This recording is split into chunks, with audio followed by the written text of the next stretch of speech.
Halo semuanya, welcome to English with Mr. Wirama. Saya yakin banyak dari kita sangat suka bermain game. Bahkan setiap hari kita meluangkan waktu untuk bermain game, baik itu di smartphone, PC, atau konsol kita. Tapi gimana jadinya kalau kita gunakan game ini untuk belajar bahasa Inggris? Di era modern seperti saat ini, industri game berkembang sangat pesat. Yang awalnya hanya permainan sederhana, kini game-game modern banyak yang memiliki mekanik yang kompleks. Sebut saja beberapa nama game terkenal seperti Mobile Legends yang bisa dimainkan di mobile atau smartphone kita, Valorant yang bisa dimainkan di PC, atau Fortnite yang bisa dimainkan di konsol, baik itu PlayStation atau Xbox. Yang dimana semua game ini membutuhkan mekanik yang cukup baik untuk bisa dimainkan. Selain mekanik yang lebih kompleks, game-game saat ini juga menyajikan storyline dan dialog-dialog yang sangat menarik. Sebut saja game seperti God of War yang punya karakter ikonik dan kuat bernama Kratos. Game yang bisa dimainkan di PlayStation ini menyuguhkan jalan cerita yang sangat menarik, mulai dari era God of War PS2 hingga yang terbaru adalah God of War Ragnarok di PS5. Selain alur cerita, God of War juga menyuguhkan dialog-dialog untuk membawakan lore dalam ceritanya. Sehingga para player akan tertarik untuk mendengarkan setiap dialog pada cutscene yang ada. Melalui cerita dan dialog inilah para player bisa mengembangkan kemampuan bahasa Inggris mereka, bahkan tanpa mereka sadari. Hal ini bisa terjadi karena player harus menyimak setiap detail percakapan untuk mengetahui alur cerita, sehingga mereka mampu melanjutkan petualangan yang ada pada game tersebut. Hal serupa juga terjadi pada saat player yang harus mengikuti instruksi pada game yang dimainkan, seperti menggerakkan analog kiri untuk bergerak, tekan tombol segitiga untuk heal, tekan tombol X untuk meloncat, dan lain sebagainya. Dengan begitu, para player akan mempelajari setiap instruksi yang diberikan, sehingga tanpa mereka sadari mereka akan mendapatkan vocabulary baru setiap kali mereka bermain. Game mobile seperti Mobile Legends pun juga bisa digunakan untuk sarana belajar, mengingat peminat dari game ini di Indonesia sangatlah banyak. Bahkan bisa dikatakan kalau kiblat dari game Mobile Legends saat ini adalah di negara kita tercinta, yakni Indonesia.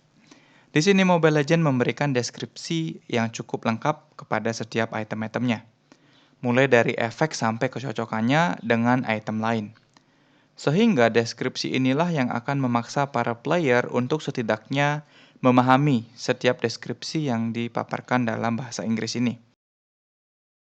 Hal yang serupa juga berlaku untuk detail hero seperti lore, pasif, skill, dan lain sebagainya. Selain hal tadi, game-game kompetitif model Valorant, Dota, dan Counter-Strike sangat menuntut komunikasi di in-game-nya. Hal ini harus dilakukan untuk mencapai tujuan bersama, atau dalam hal ini untuk meraih kemenangan. Dengan adanya fitur voice chat, para player akan memiliki kemungkinan yang lebih tinggi untuk berkomunikasi dengan player-player lainnya. Seperti halnya jika kita bermain online dan mendapat tim random yang berasal dari berbagai negara. Hal ini akan memaksa kita untuk berkomunikasi dengan bahasa Inggris, sehingga kita akan berani mencoba berbicara dengan bahasa Inggris. Hal ini pula yang akan memberikan real experience untuk berkomunikasi kepada player. Beberapa tahun belakangan, penelitian tentang pengaruh bermain game untuk belajar bahasa Inggris memang banyak dilakukan. Mengingat banyak hal positif yang bisa kita ambil dari bermain game untuk memperoleh bahasa target. Salah satunya adalah penelitian yang berjudul Influence of Video Games on the Acquisition of the English Language. Penelitian ini menemukan bahwa bermain game dapat mengakomodasi kita untuk memperoleh bahasa target, atau dalam hal ini adalah bahasa Inggris. Yang paling banyak disinggung adalah bagaimana sebuah video game memberikan visual cues kepada para playernya. Secara interaktif, player bisa melihat bagaimana ia menggerakkan karakternya sesuai dengan instruksi yang diberikan. Sehingga hal ini akan memberikan pemahaman secara unconscious pada para playernya. Hal ini juga berkaitan dengan sebuah penelitian yang dilakukan oleh Hammer pada tahun 2007 yang mengatakan bahwa pembelajaran akan lebih mudah melalui visualisasi. Jadi, kesimpulannya bermain game dapat mengakomodasi kita untuk belajar bahasa Inggris. Namun, perlu diingat juga agar tidak bermain secara berlebihan. Ya, harus seimbang lah ya. Oke, sekian dulu untuk video kali ini. Jangan lupa untuk mendukung channel ini agar kita bisa belajar bersama. See you in the next video. Bye-bye.